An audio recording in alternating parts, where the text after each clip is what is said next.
Good evening. Welcome to Ubuntu channel. My name is Chaza, right here to host you on the program called My Point of View.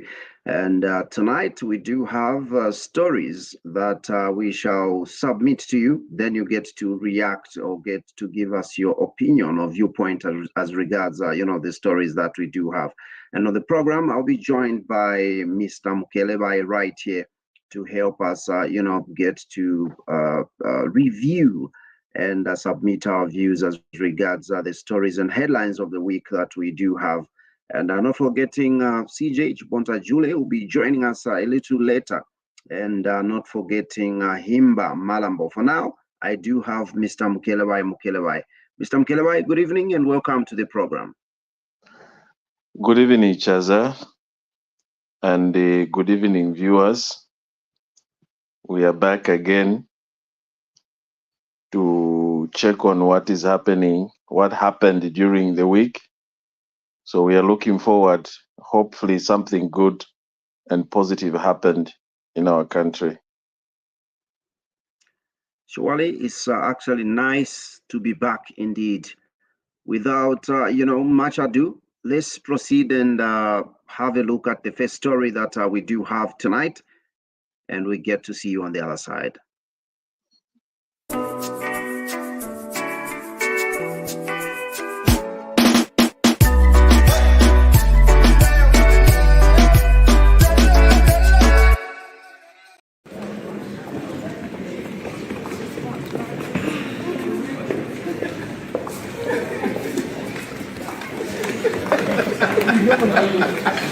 No, that's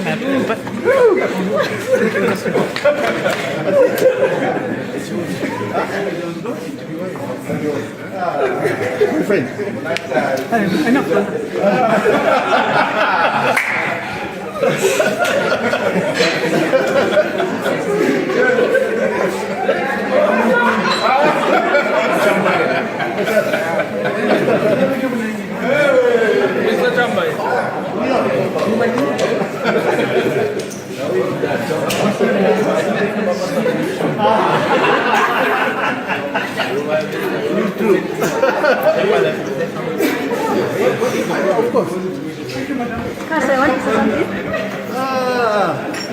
I'll be careful before I say something. I might be warned and cautioned.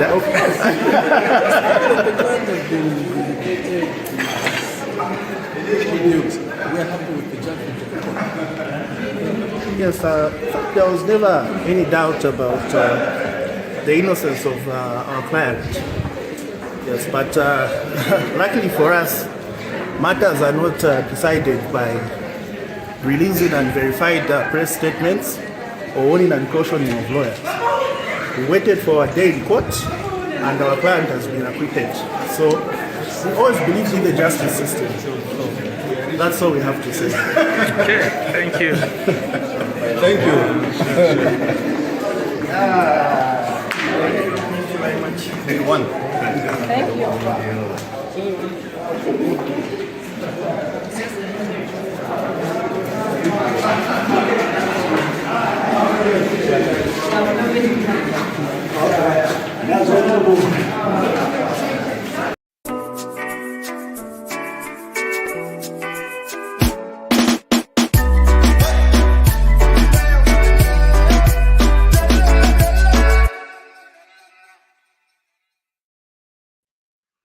An interesting story there, which has, brought a lot of jubilations, smiles all the way. And, counsel for the person that was actually vindicated, we're saying they do not actually take pride in publishing, stories that are unmerited, but, wait for the course of justice, to take its course indeed to the end. Mr. Mukelebai, your reaction? Well, Chaza, I would ask you, the gentleman who is involved, what he was charged with corruption? Yes, indeed, he was charged with corruption. Maybe I can give a brief as regards, this story. that we actually, found on Kalemba. So I'll read through what I do have right here. Court clears Surya Energy Exports manager of corrupt practices. Surya Energy Limited exports manager Aditya Arora has been acquitted of corrupt practices involving 4,000 kwacha by the Economic and Financial Crimes Court. Principal Resident Magistrate Irene Washimanga established that Arora did not pay off an inspector of the Energy Regulation Board to add an uninspected tanker to those that were already examined. So that's the brief. That was the accusation there, as yes. When did this happen? Okay, so it was alleged that the accused between July 1st, 2022 and July 31st, 2022, Arora corruptly gave Sia Masumo 4,000 kwacha as an inducement for him to inspect and include one uninspected tanker on the list of the inspected tankers by the Energy Regulation Board, a matter which concerns the Energy Regulation Board, a public body. There. Okay. All right.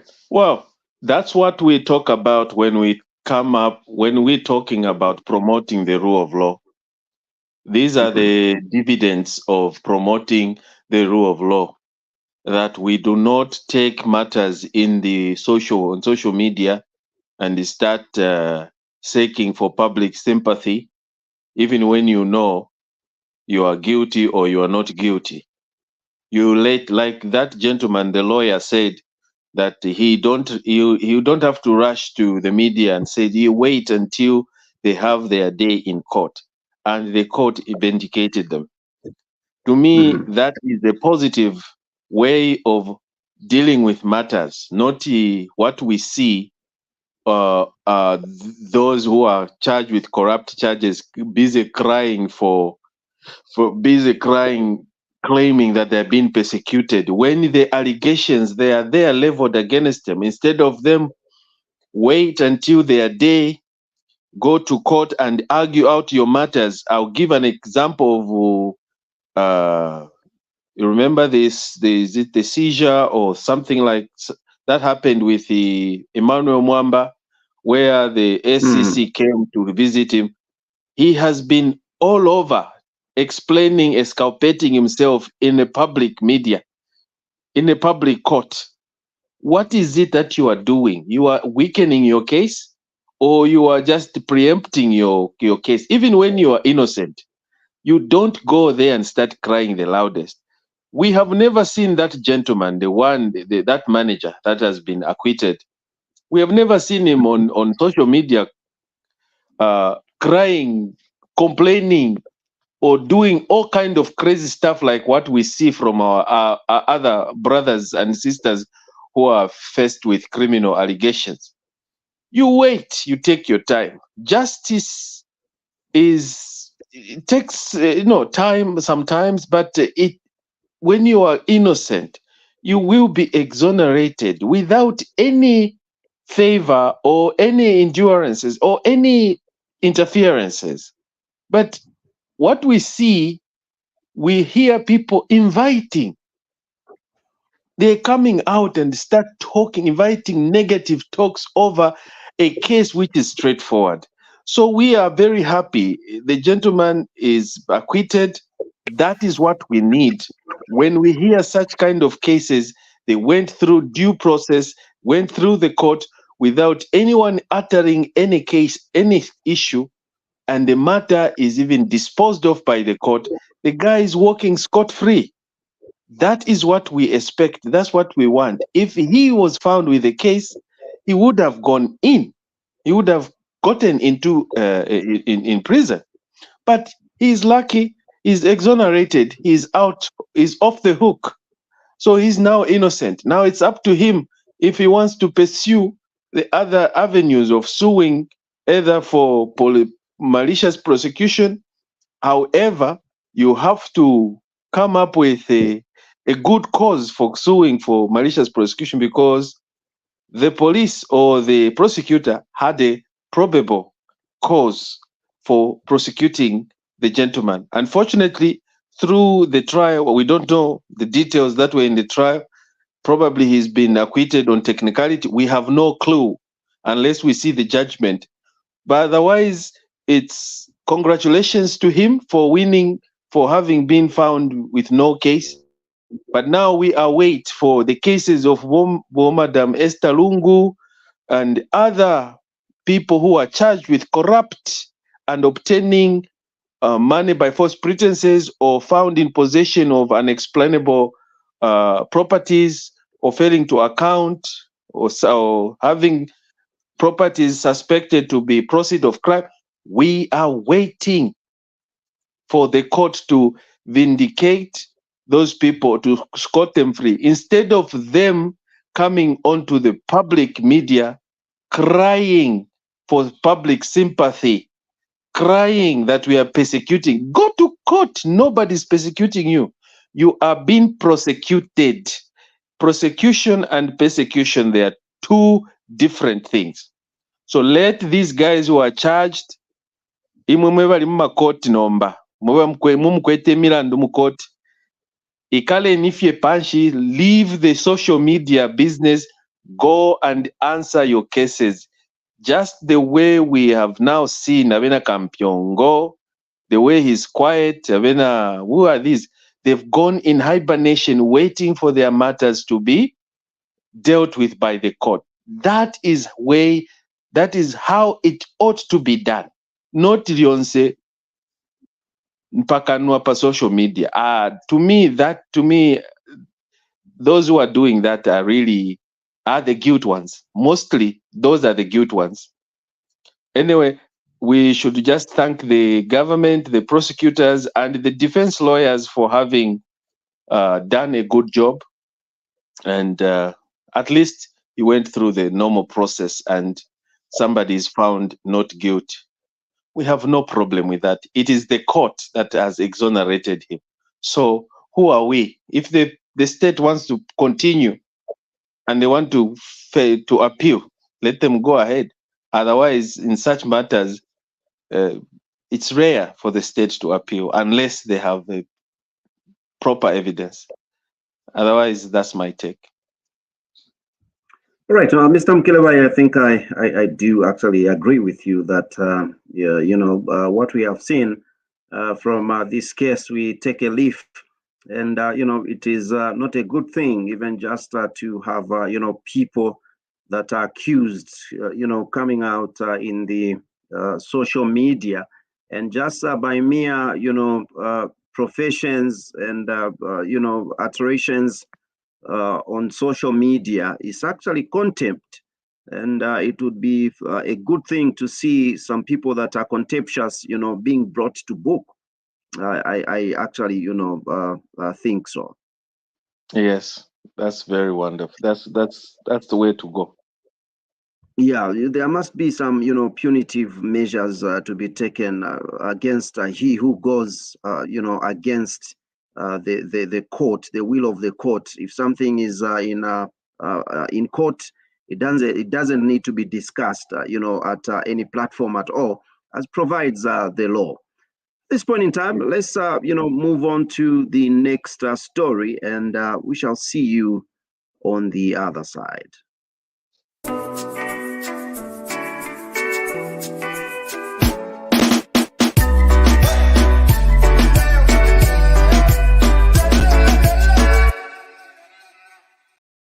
Oil prices on the international market are on the verge of crossing the $100 per barrel mark in over a year.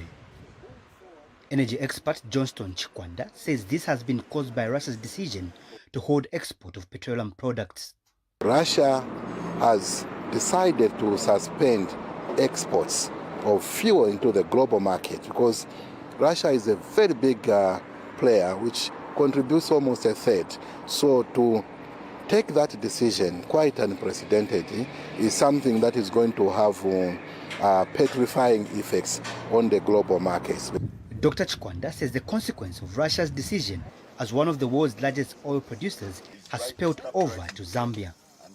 I expect the price to show an upward trend.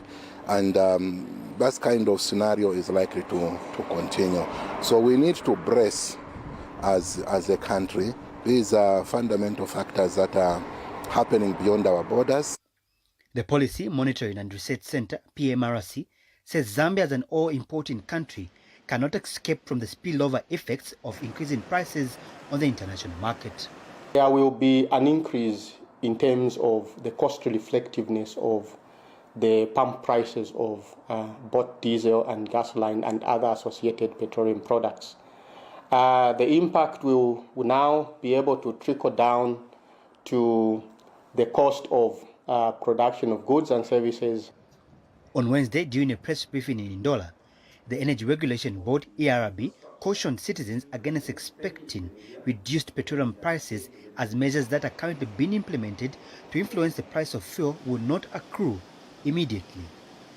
There is a regulated supply of petroleum products into the international market, and this has had the effect of increasing the fuel price in the market quite significantly over the past few months. Therefore, I will caution our citizens against expecting dramatic reductions in petroleum prices at this stage.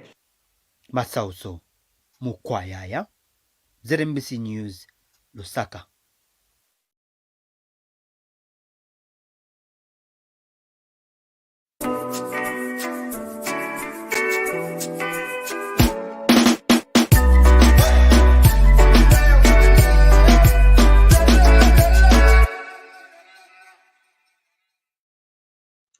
Hearing, such news brings a lot of fear in, citizens, especially that there's already an outcry that prices of commodities have gone high, fuel prices, have gone high, and there's this now going on, on the global market. Your reaction, Mr. Mukelabai?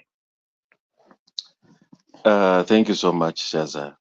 This is what we've been telling people, that because most of our brothers and sisters in Zambia, they keep on blaming either the current government for the high price of fuel and commodities.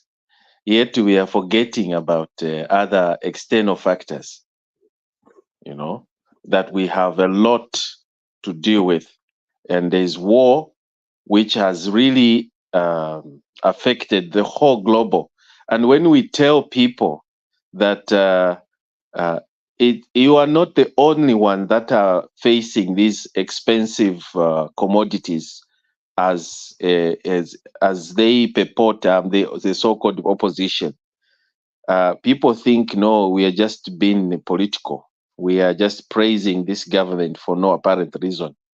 I don't think these guys can play any magic anytime soon, to play magic to reduce the prices of fuel, of oil.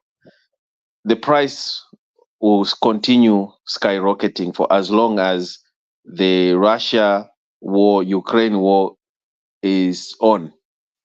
It will continue affecting the Zambian people, or not just the Zambian people, the whole global community. We are going to face these high prices. So I am happy that they are the Energy Regulation Board, they are telling us in advance so that we should not speculate, because some of the people we know for the fact that they want to take this opportunity, take advantage and use this as an excuse to exploit or to mislead the country, the nation, that this is as a result of the failed policies that the current government has failed to implement, when it is entirely not true. We can see the efforts that this government is trying to do by even coming up with pipelines or opening of these, bringing in investors that are going to deal in energy, So we want to look at that as one of the mitigatory factors, not a short-term mitigatory factor, but long-term mitigatory factors. So we are kind of happy that they are giving us information now. This is what we need to hear, because there hasn't been any information telling us of the difficulties, the challenges this government or the current economical situation is affecting the people. We have not heard anything. All we hear from the current government are the positive things that they are doing, but we are not listening to, they are not telling us about the negative effects that are going to affect us, or the issues that are going to affect us. Should we loosen our belts, or should we tighten our belts? These are the questions that we are asking. Are we safe? Are we, the Zambian people, on the safe trajectory? Should we expect more prices going up? And if so, we now know the reasons why prices are going up. And how can we help one another as a country? The government should come out in open and tell the Zambian people about the difficulties, the challenges ahead of us, instead of them waiting or talking about the positivity, the things that they are achieving. No, we can also talk about the other things that they find that are beyond them, because this issue of expenses, the high price in petroleum, it is not Zambian government. It's beyond them. It's beyond them. This is where now they need to look into the issue. Is it necessary to subsidize a fuel at this point of time? How would an average Zambian, considering the amount of money Zambian people are getting paid or they have, can they manage to sustain themselves? Can they manage to live with this current economical hardship? So this is the issue now that we need to talk about, instead of what we hear from the politicians that are busy just attacking political assassination, attacking their character, insulting them, telling them they are failures, when we know that this is beyond them and they are trying everything possible to fix their problems. So let's just hope that this government will continue disseminating the information to the Zambian people about the future challenges. Don't feel bad for us, but tell us what is coming, so we are ready, we get prepared, unlike keeping quiet and talk about blaming the previous regime for their corrupt activities. No, let's prepare our citizens about the hard challenges, the turbulences that we are yet to experience in the future due to the economical hardship that are beyond our control at this point. That's my take. Right. Just in case you are there following the program and you'd like to join us and make a comment on any one of the stories that we are giving you, you can feel free to actually, do that. You can leave that comment in the comment section, and we are yet to share the link just in case you'd like to join us on set right here and do make known your viewpoint regarding any one of the stories that we have and yet to present to you. Let's move on and take a look at the next story. Your views on the other side.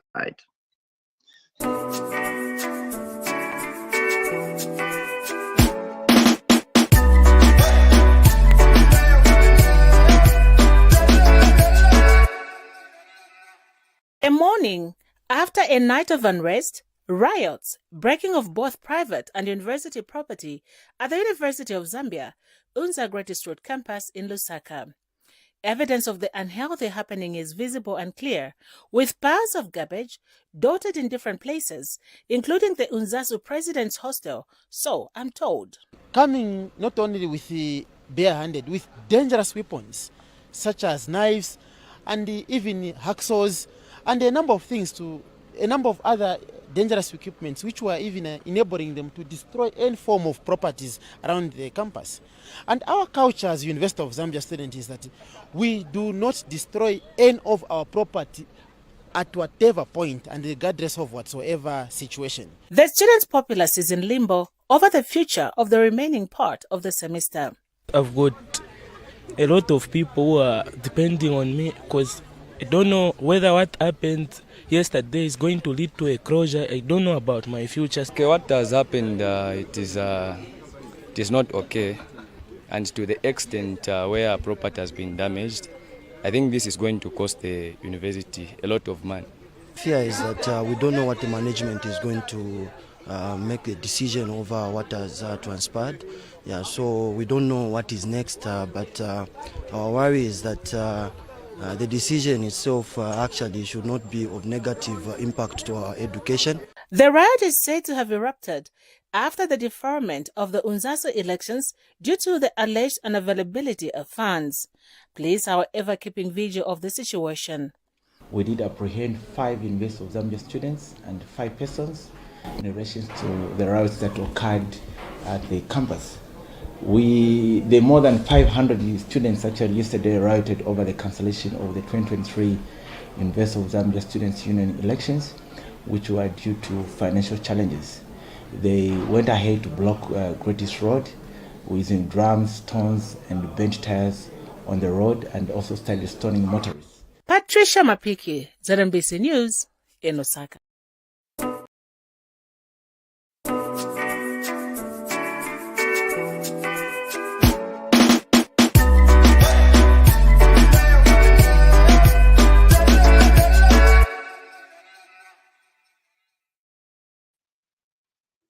There we have it. A riot had, ensued at the University of Zambia. And there we have a report as regards the current situation and, fear that has stormed, some of the students as regards the outcome or the foreseen outcome of that same riot. Mr. Mkelewa, what's your viewpoint as regards this particular one?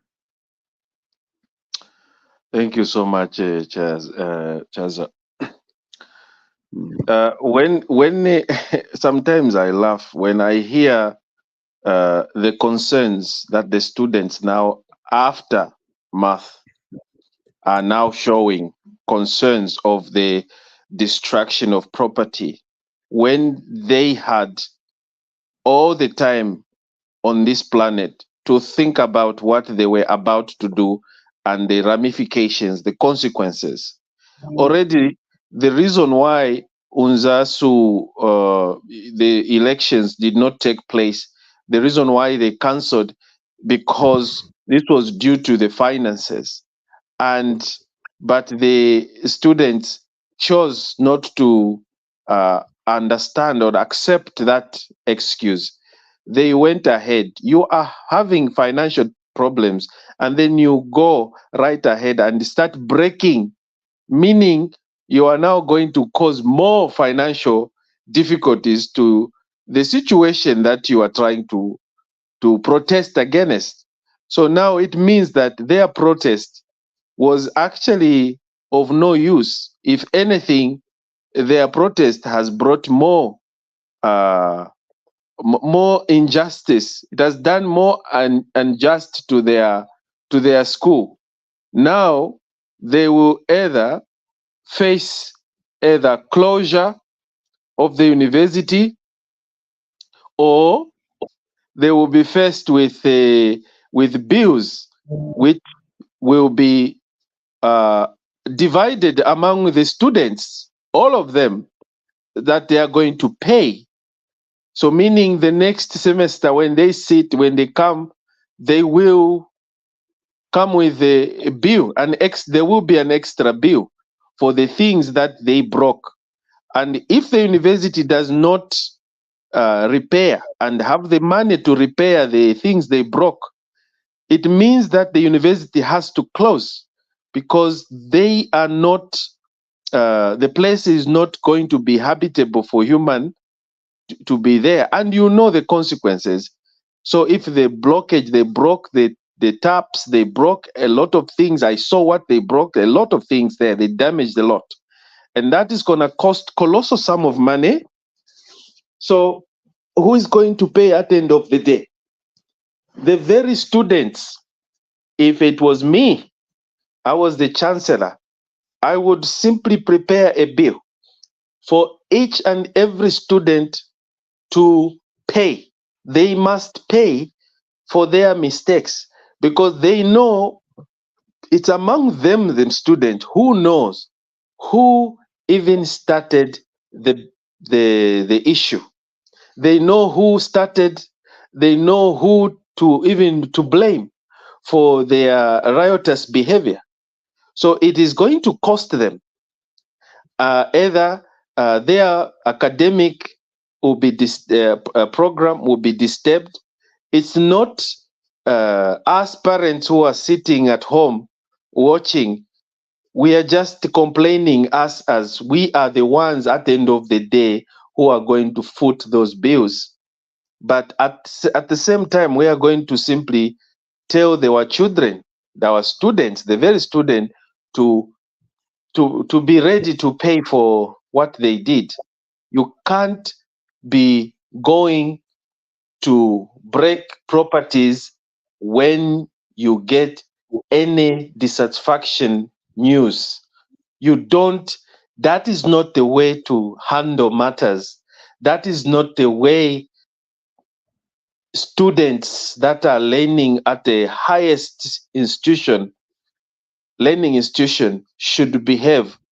You don't go start throwing stones, breaking properties, private and your own university, just because of an election that has been postponed due to funds, and you know that funds are not easy to come by, and then you go and demonstrate, causing more damage and even perpetuate that funding issue, because now it will be more funds on top of funds.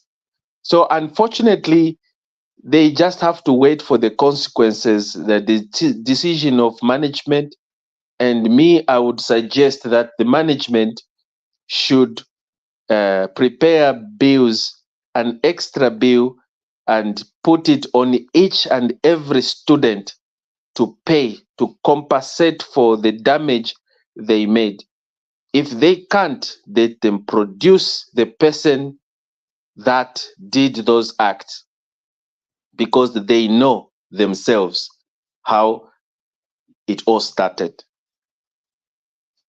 That was so irresponsible of our students, very irresponsible. That's not the way we as parents are teaching our children, that when we say no, we don't have money to buy them ice cream or to buy them this, then they take it to the street and start breaking other people's properties and come home and break windows. That is not what we are trying. We cannot lead the nation, or rather have a family like that.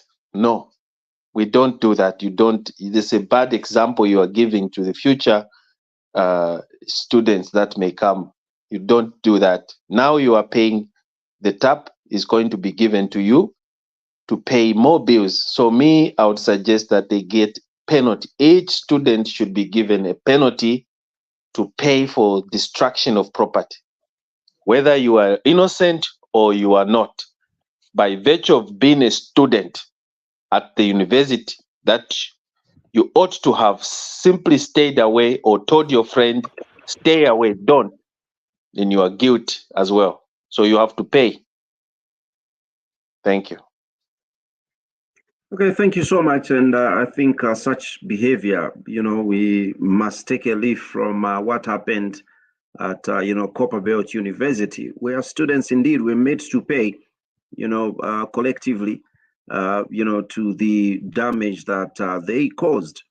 So we are looking forward to see what exactly will be actually the punitive measure or the approach that will be taken as a reaction to the riotous behavior displayed by the students from the University of Zambia. Let's move on and get to take a view of the next story, and we get to see you on the other side.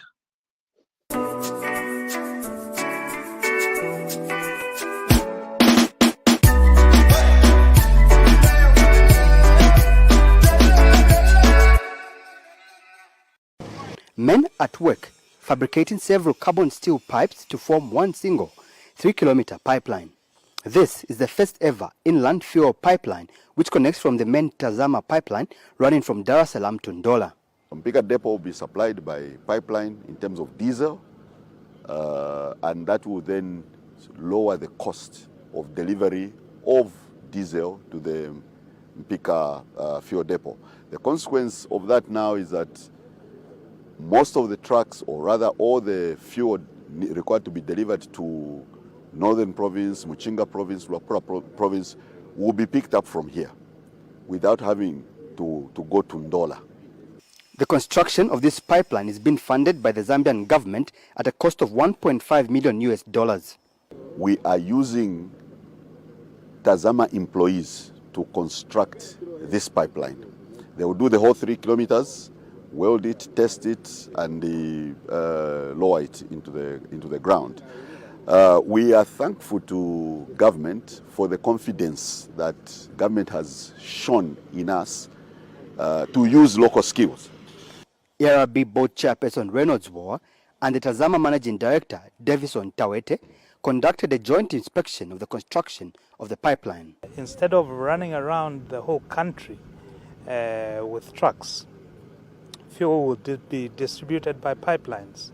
It will save us money, it will save us wear and tear on the roads, and the price of the product will be cheaper.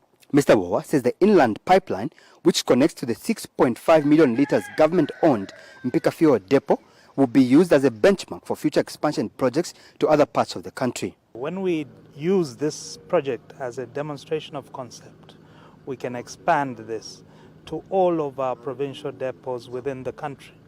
And then fuel distribution will all be done locally from provincial depots. Masauso Mukwayaya, ZNBC News.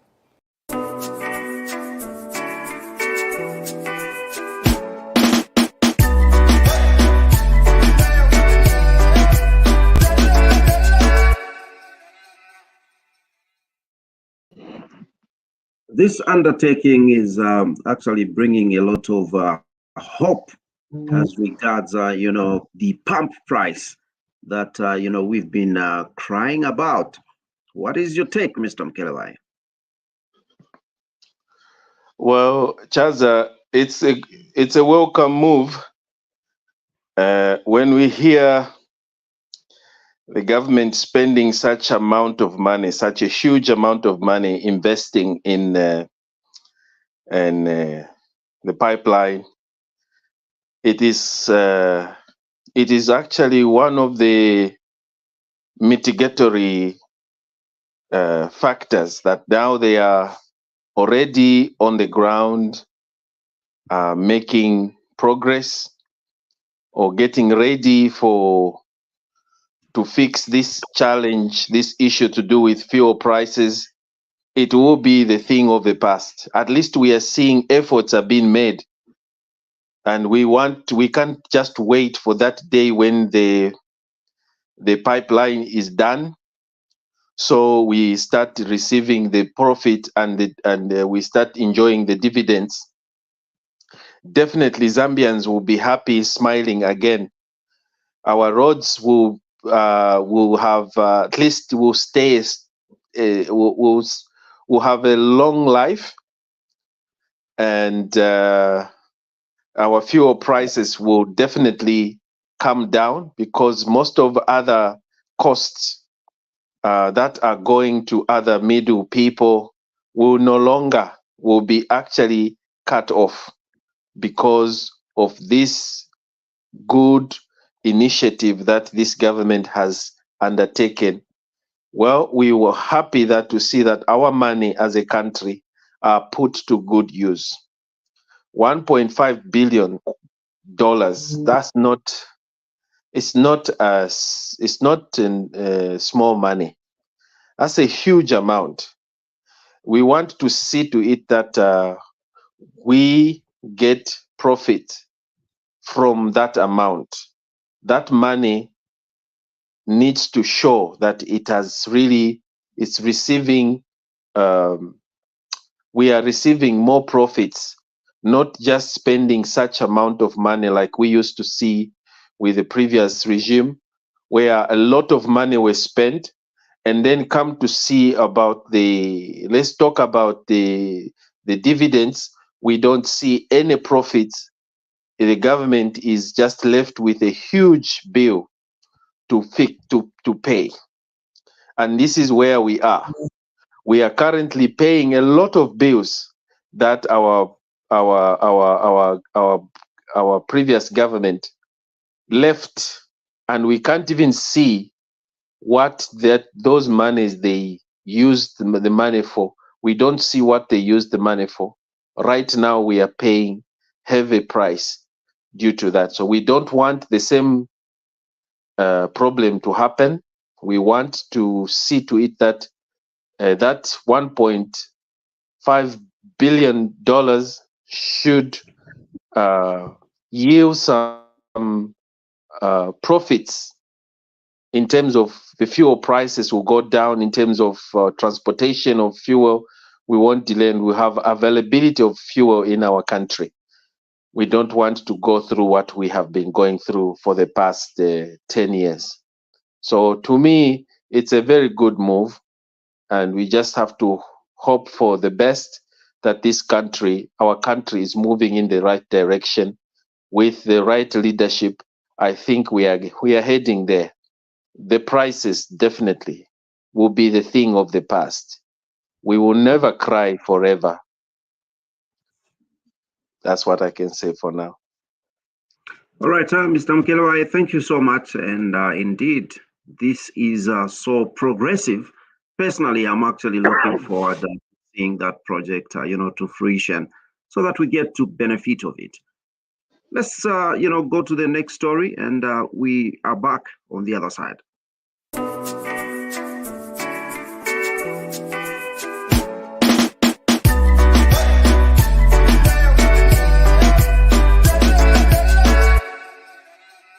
The office of the former president ought to inform Cabinet Office in advance so that security details are catered for.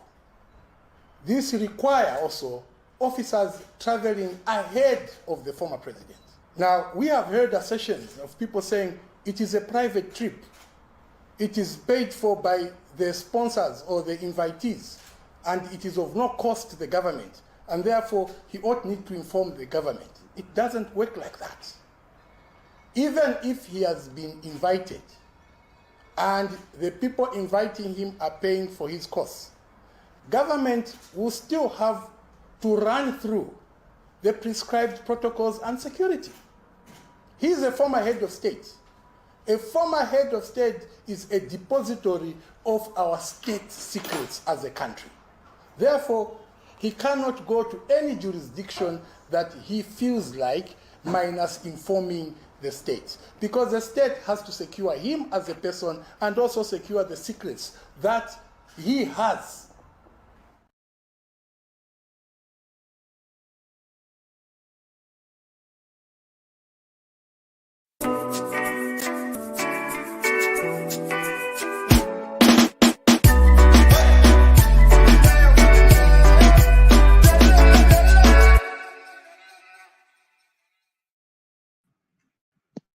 Very interesting pieces of information coming out from the clip that we are viewing, and one of which is that the former head of state belongs to the state, and so he needs to inform the state of his intended visits or invitations out of the country.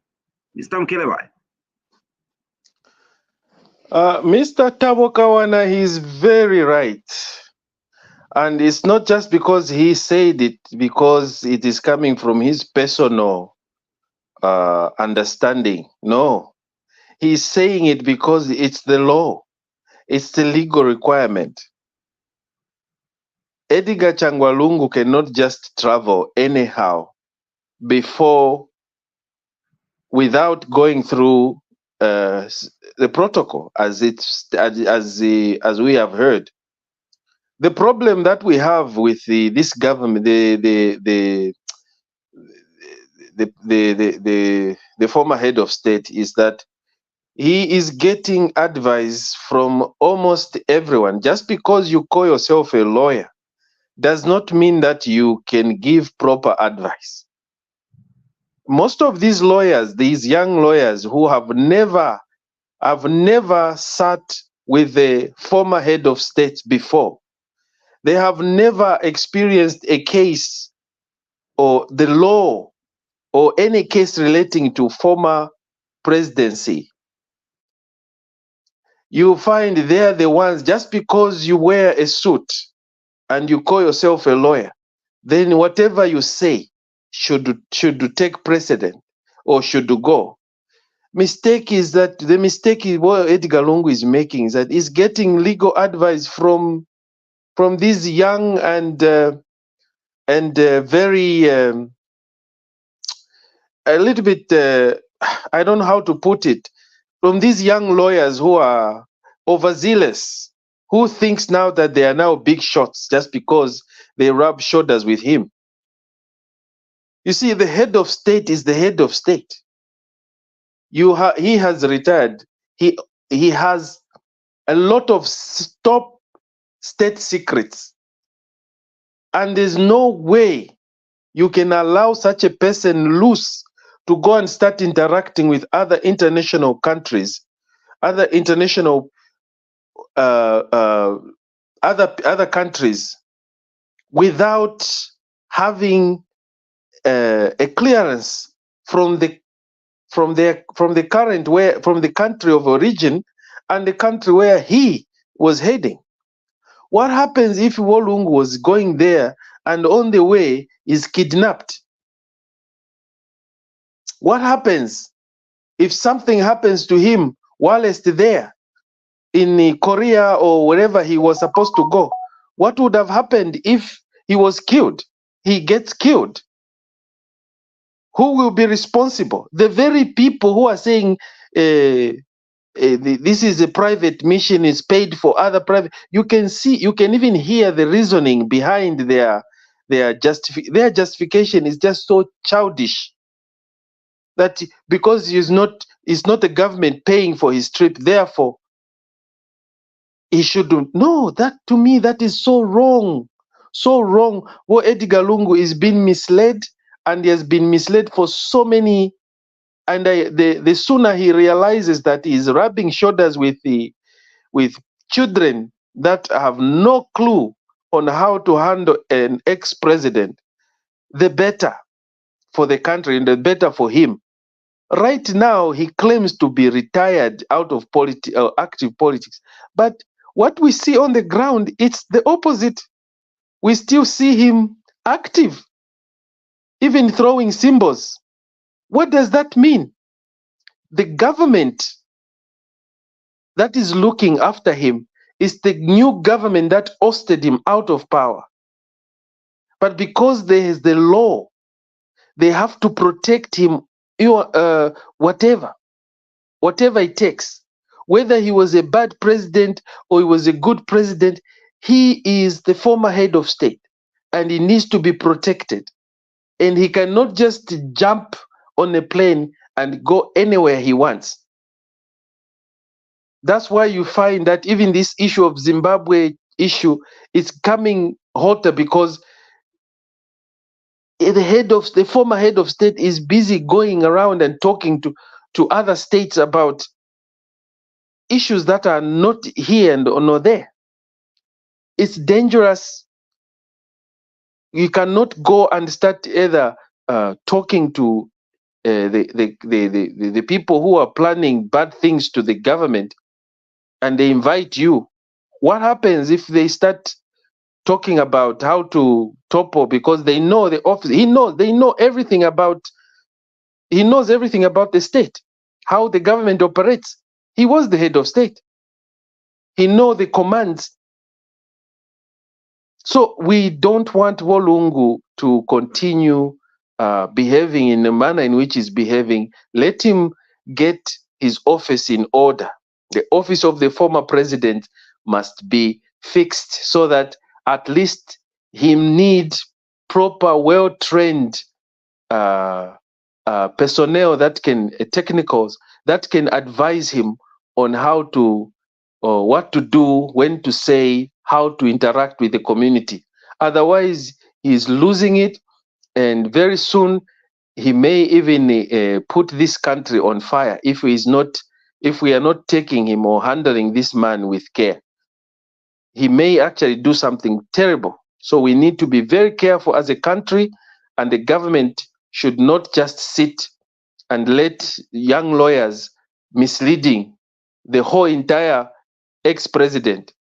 These are the lawyers who were advising the country that on the third term that Lungu was not in the office when he has been in office. So you have to understand, to say, no, some of these young lawyers, they are so overzealous and they have never dealt with any ex-president before. They don't know. They're just using things from their books that they don't know the practical part of it. So I feel that Mr. Lungu definitely is being misled. He needs to calm down. Nobody's attacking him. He needs to engage with the current government so that he can be helped. If he wants to go for medical checkup, anything he wants, he can go, but let him have a discussion with the current government. He cannot just walk on his own. You know, he has so much state secret that belongs to the Zambian people. We don't want him to be loose the way he wants to do things. No, I am kulanda fimbi. Awe mayo. The government should just be careful, should hold on to him, should keep a closer eye on this president, because he can say things that can jeopardize the security of this nation, of this country. No bwalabati mokuno awe bafwire fe bachitako. It's actually for his own good. Naboba Lungu, it's for his protection, it's for his own good. Natote.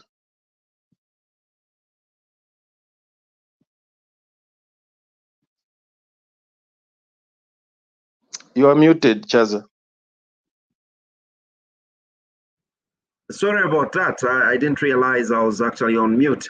Thank you so much, Mr. Mkelebai. And we've been joined by CJ there, Chibonta Jule. CJ, good evening and welcome to the program. Good evening, Chaza. Good evening, Mkelebai. Good evening, viewers. Apologies for joining late. It's always a pleasure to be on Point of View. You are welcome, and we'll give you an opportunity to actually add your voice to the stories that we have shown so far. If at all you've actually seen them, in case you haven't seen all of them, you can actually react to any one of them or some of them that you have actually taken a view of. Okay, what I've seen, I think it's the one on the user students. Okay, that is too, I don't know how I can put it, but it's too below intellectuals, that kind of behavior.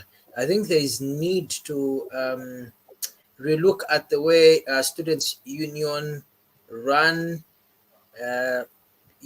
because each time there's a grievance, they are upset about something, it's to get stones and all that kind of behavior. That is for primitive people.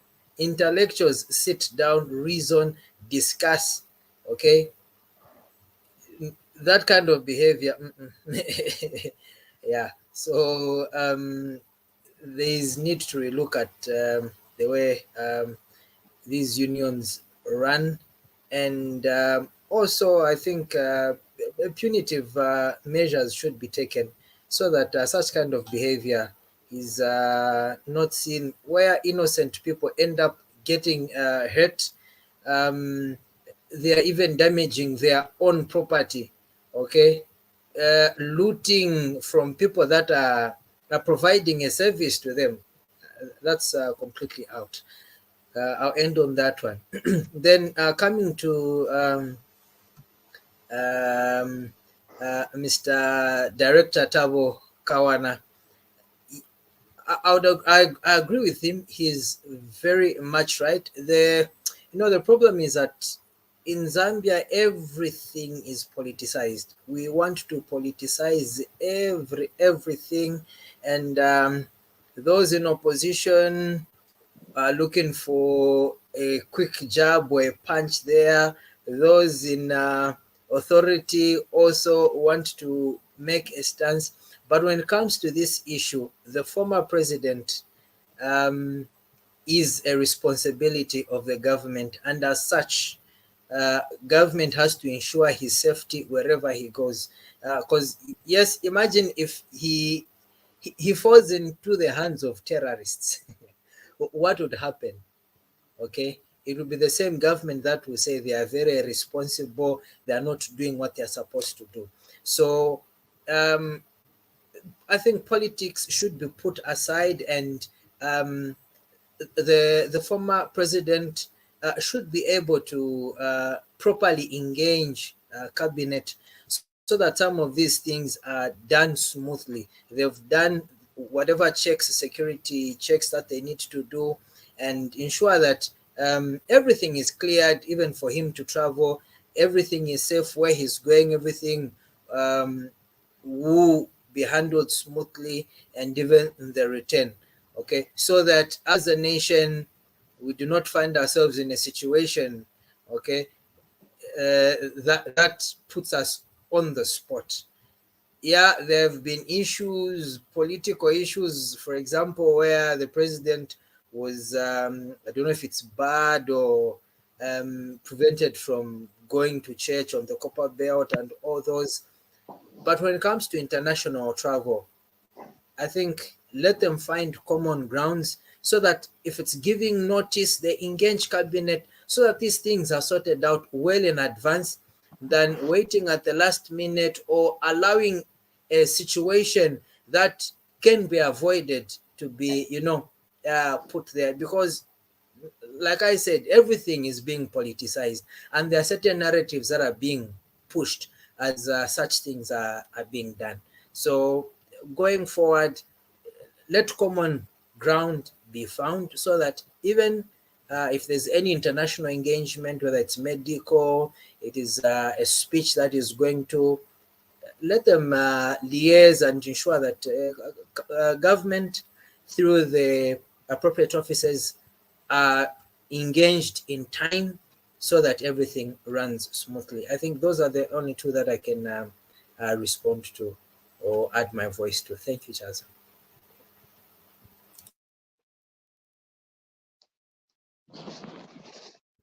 Thank you so much, CJ. We do appreciate, and it's really a pleasure to have you join us. Just in case, those people that they are following through Facebook and or any other platform, including YouTube and Twitter, just in case you'd like to make known your reactions or your views, you can click on the link that we have shared, then you can actually join us right on set. Let's go to the next item, and we come back on the other side.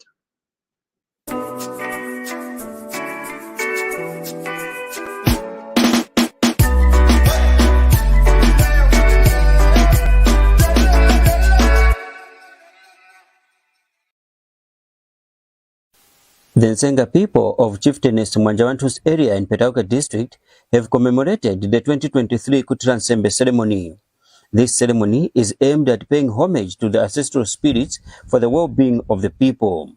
Everything started with the over 3-kilometer trip to the shrines where the chieftainess and other traditionalists performed the rituals.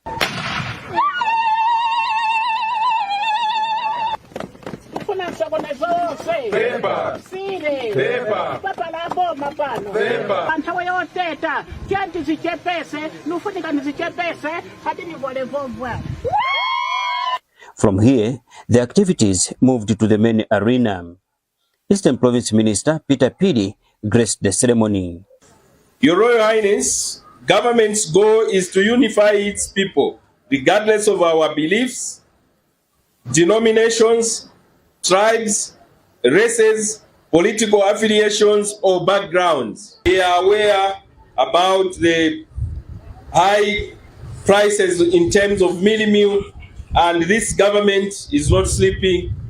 The president is working hard with this government to address this issue of high price in terms of mealie meal. Chieftainess Mwanjabantu spoke through a member of the royal family, Wilson Pidi. Tuona sote kuti mapunziro boma ya chitabwino ngako muona vana basanyinja ezekezi mizi so free education yatia vya kuti vana basonsa werere maskulu nekuti tikapunzisa mwana nekuti tapunzisa chalo chonse because abana awo sezaji muno mweka mwanja watu awo timirira maiko yosiyana. Kaumbwe Member of Parliament Dr. Aaron Mwanza informed the people about the Constituency Development Fund.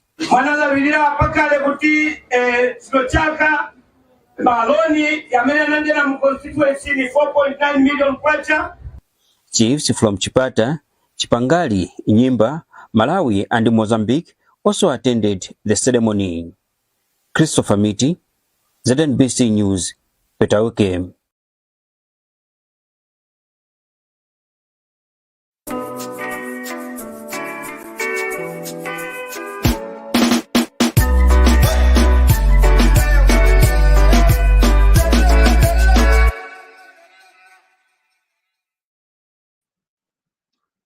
There we have it, customs and traditions exhibited in the Eastern Province there. Mr. Mkelewa, your reaction to this story?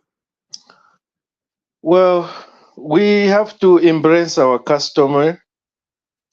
We have to continue acknowledging where we are originated from, where we came from.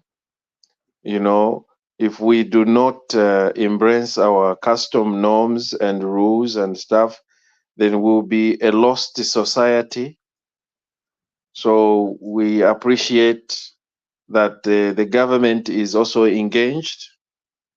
And my message was just to tell the government to engage traditional leaders in national development so that they could also talk to their people on the challenges that the current government is facing.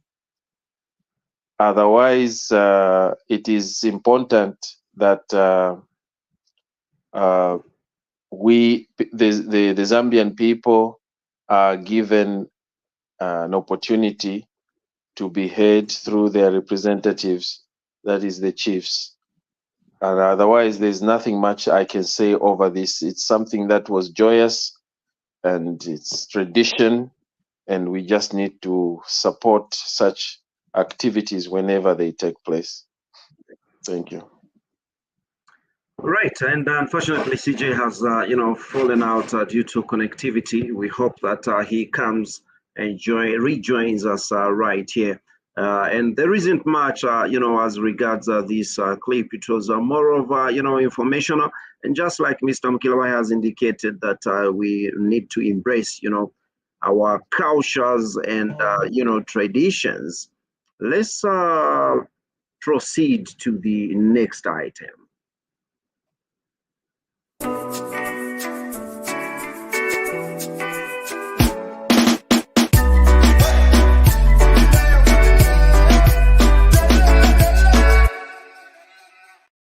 During the rainy season, the Chonga landfill becomes inaccessible due to bad roads. The situation is now bound to change as earth-moving equipment to maintain the landfill has been unveiled. And this marks the start of the rehabilitation works at the Chunga dump site. Local Government Permanent Secretary for Administration, Mambo Hamaundu, has commissioned the works. The Permanent Secretary has also handed over the $1 million worth of equipment to the Lusaka Integrated Solid Waste Management Company. I would want to make a directive to the Lusaka Integrated Solid Waste Management Company. The directive is very simple. Secure this property properly. My office would not take kindly to failure to maintain these pieces of equipment. Meanwhile, Company Board Chairperson Ruben Lifuka has commended government for the support. This is a happy occasion. We make that undertaking to look after the equipment and to do the best that we can as part of this endeavor to bring sanity back to this landfill. And Lusaka Mayor Chirando Shitangala has employed the Waste Management Company to work with the civic leaders in managing garbage. So as you make your plans there, remember you have local leadership that will help you do the sensitization to make sure the people that generate waste pay for the waste that they generate, and also they must be told it's very important that the waste that we generate at home should land here, should come to the landfill. Over 9 million kwacha will be spent in rehabilitating the Chunga landfill. Lucky Piri, ZNBC News, Lusaka.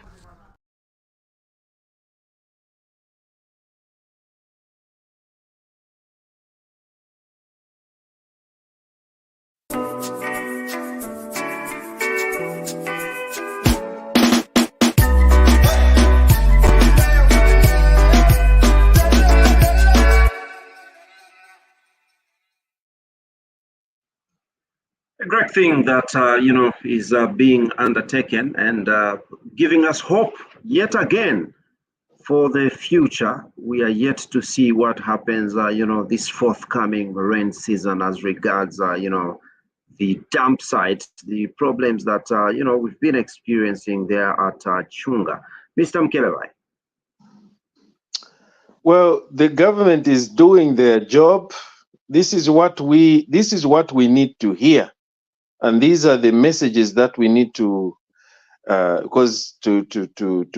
from the this issue of where people are being politically attacked every day, every now and then. We want to hear positive results. I don't remember the last time in which government, I think it was Muriba Kaunda Kumalasti, where I used to see these machines being purchased and going to community after community. They were being taken into constituencies. And today, in this current government, I think most of the constituencies have bought these graders, they've bought these machineries. And I just hope that as we have bought these machineries with such amount of money, that's colossal sum of money, we need also to invest in repairing of these workshops that would, with qualified individuals that would repair these equipments that are being purchased at a very, very high prices. And we want to see the works of these machineries so that they clear out all this mess, the drainage system, the waste. We need to have sanity. Umwikala patalala umwine eo patalalika nga ulefu ukwikala pa wama niwe umwine ufuile wa wamia pangande ove noti wambo ukikala kwati wikala kwati ulinkumba, that you can just you don't want to even clean your surrounding teti mukumbe olo muganda mule pose sosomo. So when the government has come in with such at a larger scale, we are expecting every individual in Lusaka, especially Lusaka Makomboni, emu abefiko te muri bena Simon mwe wafye ma street muri ate mukwenda muri. It's everywhere. So we want to inculcate this knowledge mu bantu, not knowledge, because knowledge yena mwebana Zambia mwalikwata. Problem fye mwakwata ni imisulo ukusula efintu. It's none of my business. The council, the government, they will do it, not me. Iyo wafuisa efimate, wapuisa chibagi cha nkonde, waposa fepansi. You don't take initiative to take care of that and put it in a bin or mumuganda.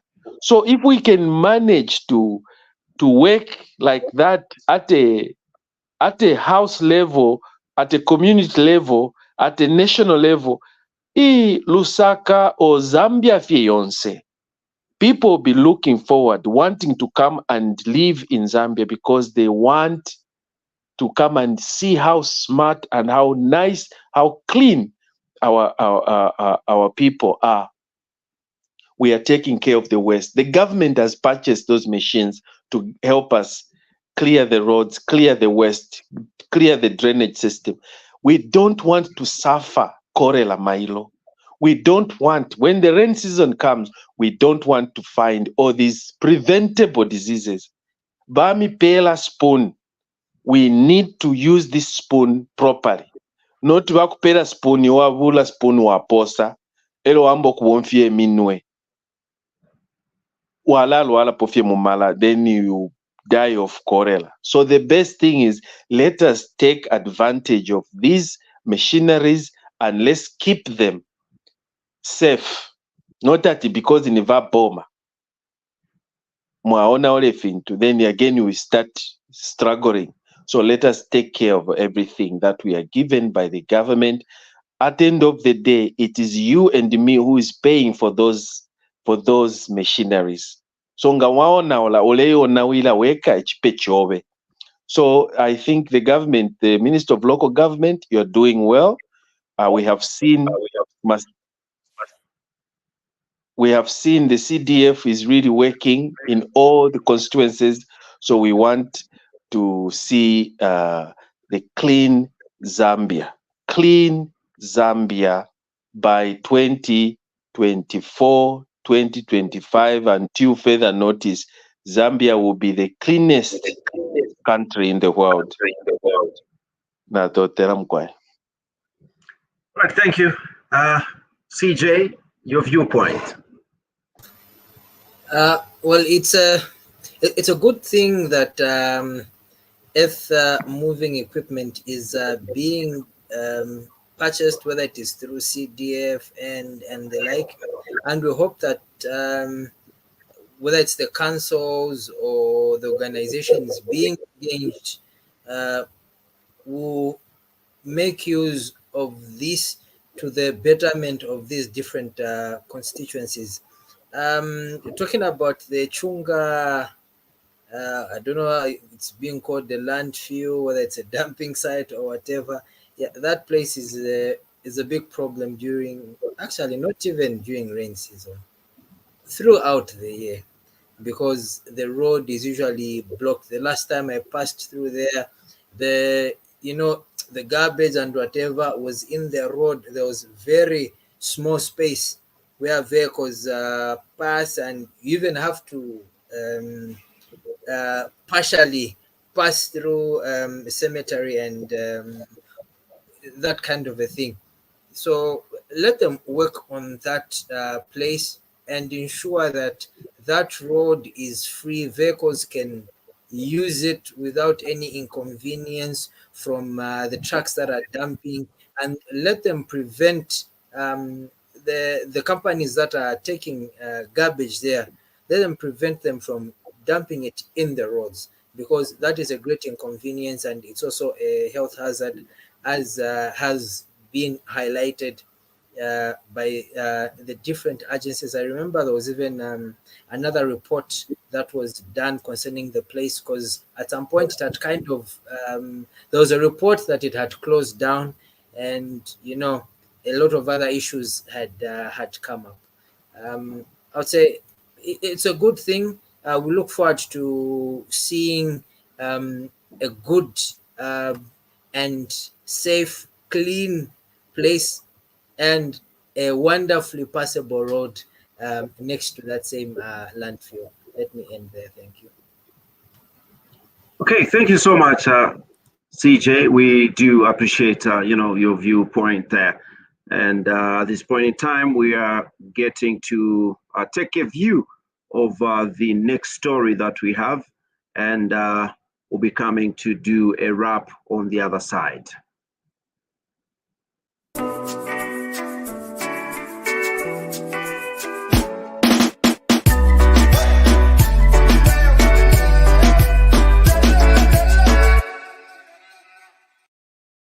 Order has been restored 4 days after Wednesday's riots in Mumbwa district, and many arrests have been made. 136 suspects have been arrested in connection with the riots, and 2 suspects have been arrested in connection with the murders which sparked the riots. We've gotten back to normal business. Traffic is flowing, people are trading, and we are very happy for that. The officers are on the ground. We're doing night and day patrols. And we've made some arrests, about 136, and 2 murder suspects. So television sets, industrial scales, mattresses, sacks of soybeans, sacks of maize, and computers, printers, bicycles, even sofas, and a lot of items have been recovered. Central Province Minister Credo Nanjua has visited the scenes where it all happened, and he is devastated. The minister has also met the traditional leadership. Apparently, mismanagement of land by some headmen and council workers is the main reason behind the riots. There is some element of anger amongst our people, for sure, but it's because of the land distribution, the land management, which my office is addressing, where land was being grabbed from our people and being sold to the other group, the other community, which I've started addressing. All those are issues that we cannot overlook. We need to find solutions how we can do things better so that nobody is frustrated. Mr. Nanjua has directed that all elements that could affect investor confidence in Mumbwa be removed. When there is this, we cannot grow the district without investments. So when we have investors coming like this, putting up this kind of investment, they need our support as government, as elected people, as communities, because many jobs were going to be created here. But to incur such kind of a loss and a life, at any given time, when there is a loss of life, it is sad. We cannot allow that.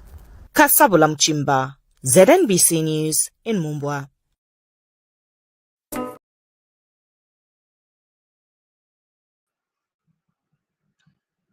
A very unfortunate, occurrence happened there in Mumbwa district, and it's progressive to know that some of the people that participated in the mob justice there have actually been apprehended as suspects. Let me start with you, CJ. What's your reaction to this one? Yeah, indeed, it is good news that some people have been apprehended. Such kind of riotous behavior is not good at all. And mob justice should not be encouraged at all costs. No matter how aggrieved, angered, or people may get, but there are systems. That's why the police is there. That's why the courts are there. Yeah, to some degree, some people might not have enough confidence in these institutions or processes, but taking things into your hands, taking the law into your hands, and where lives are even being taken, that should not be condoned at all. What happened there is very unfortunate. Just like the chief or it's the chief or the headman, the traditional leader, what he was saying, there is more to it than just those issues that were being raised, because criminality went in there. Some people were even jealous and, resorted to stealing things. Even other businessmen, I'm told there's a farmer there who had a lot of maize, and people also resorted to stealing from him. That kind of mentality, it has to be changed, because people will get scared of putting up anything. The mentality I met in when someone is doing well, then we say afunika asebenzisa mankwala, is a ritualist, is a what. That kind of mentality, we need to do away with that. If it's a foreign person, a light-skinned person, it is okay. Ni muzungu janga nkaya na ndalama ngati nuofipa monga ine, so awe sure ayenikira kapera nafaka wandani wake ku business shan, that kind of a thing. Let our mindset be changed. Okay, we are able to make it as Zambians. We can do it. And let us be able to encourage one another. And where things, suspicious things are being suspected, let us involve the different entities that can help to address those things than trying to meet justice ourselves according to the way we feel or according to what we think. I'll end there. Right. Thank you so much. I'll throw it to Mr. Mkeleba. Your viewpoint on this one. Vamumbwa, I used to call them Mumbwa. I think I would say, especially those who have been arrested, I would say, I told you so. Nerumi bulelezi kuli likaze mweza ze mukatamiwa. Mia mukatamiwa mukakala kusupa chwale minwana vatu basili. You decided to take the law into your own hands. And now the dust has settled. And the reality is actually coming to haunt you. I told you, I think it was on this very platform, where I said, killing somebody just on suspicion that he's doing ritual killings or whatever is total bullshit. Sorry to say, but it's BS in a sense that you yourself have no evidence that ritual killings was successfully being used to make people get rich. If people were to be rich by using ritual, I promise you, including you yourselves who went to riot, you would have actually taken part in the same ritual issue to go and start getting rich. But the issue is that it is not there at all. Kibuhata, wufi. There's no ritual killings that you kill somebody and then you start. All those are just storytellers, stories that are coming from lazy people who are jealous, who cannot do anything, who can't even lift a needle. Ndonga, kunanura neke ndonga, kulimu, just to do something with you. These allegations, they come out like that from people that are wicked, that are lazy, that are full of lies. And now, even you people, you follow blindly. Why are you following blindly? Because you think that it is okay. You don't even have, you can't investigate. You need to learn to investigate matters. Muno buzanga, mukazifunsa. uyu muntu amene akamba ati anapaya ndani, kodi munamuona, munamupeza ndiye anapaya o AI? Ngati ni muli na ma videos or muli na evidence na ma cellphone yali mbwe masiku ano. Why didn't you take a video kumukopa muntu jangati pamene nzopaya muntu, pamene nzochita business na ma rituals? So these are issues that we tell you to say musike mwalaterera lika zeza kulikiza buhata, zeza lingaka, zeza buloyi, zeza likama kibuhata. Those things won't take you anywhere. People who are busy believing in those ritualists or this spiritualism, those are wicked people who are too lazy that they don't want to work hard. And when they see other children are working hard, they are building, they are buying vehicles, they are making money for themselves, they feel so hurt, they feel so jealous, and then they start now coming up with all these stories in their own heads. So it is important that people in villages should do not stick to this issue ya maloi. Maloi kibuhata kakulima kambe maloi bateni kambe banani ma bank these days. Buloi kapa all these things zemu bulela ze this ritual. People would have been rich like even like the owners of Facebook or the owners of Apple and other, but because it's just in us Africans, it is just embedded in us because we don't want to see progress. That's why kuipangira tu shops mama mahayamina, because you think au kapanga shop waka kusupa muloi kibu anganu bwani ape kibu timbi primitive. So now you are paying heavily, and the law is not going to listen to you to say no Nenisa Zibi, I didn't know. No, there's no ignorance. Ignorance is not a defense in the court of law. Bakami swala, bakami famula, you destroyed a lot of things, you even killed human beings. You are going to be punished. And if you escape, if you happen to escape that the police missed out, they didn't arrest you, be mindful that you are going to be never free in your lifetime. You are going to be imprisoned in your mind. Your mind will be in prison because you have killed a human being, or you accused an innocent human being that was doing his own business in a normal way, and is killed because of your lies, because of your tongue. So in short, you behaved like a devil. You were the devil. You behaved like devils, and now you are paying.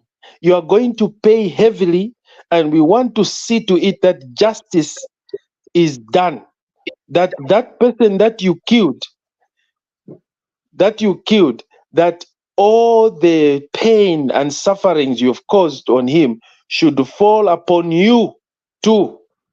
So however mutamilwe, because of the riot, because of the looting, you are Mr. in trouble. Mkeleba, we can wind down now. We actually get to close. Yes, thank you. Thank you, Chaza. Now just to conclude on the issue of the chief, where he was talking about land. Chiefs in Zambia should be very careful when it comes to land matters. A long time ago in the past, our history shows that all these wars that were fought in Africa or anywhere in the world were as a result of land disputes. So we need to be very careful when we are dealing with land matters. Chiefs do not take up responsibilities that you cannot handle on your own.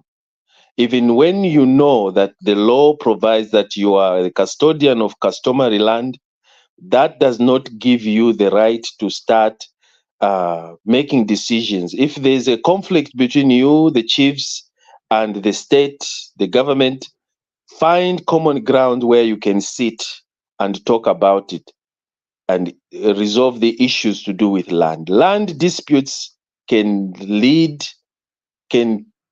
actually put this country on fire. So we need to be very careful with those few remarks, I would say, let me end here.